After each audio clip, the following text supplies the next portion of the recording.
You want to take a leading position at CalSTRS on investing with respect to climate. How do you go about doing that? David, it's both a risk and an opportunity. We're seeing more volatility in weather. Lahaina just breaks my heart. That was my cheeseburger in paradise, and it is so sad. And the fact that it all occurred in a single day. And now LA this weekend, LA is worried about a dying hurricane. I worry about those kind of rain stories happening in Southern California in August. So extreme weather is now the commonplace event. And I think we have to factor that into our investments as a risk, increased insurance costs, and we have to look for opportunities to create change and to shift our energy focus. Chanel, can you factor it into your decisions in investing in fixed income? And if so, how do you do it? So we try very hard.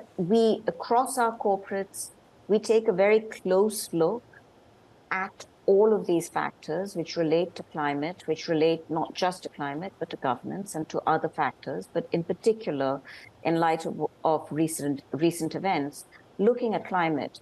One factor which I think we do need to recognize is the extreme difficulty which one faces with respect to data.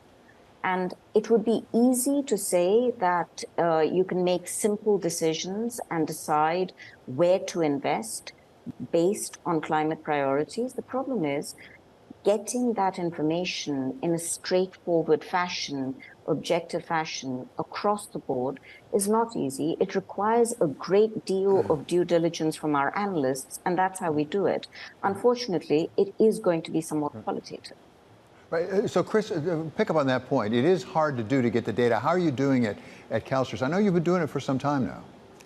No, we have, David, and you're right. Disclosure is critical, and getting data, what gets measured gets managed. So getting good data from companies is hard. We need consistent reporting. We need global reporting standards. This is the climate. This is not a US issue. This is a global issue.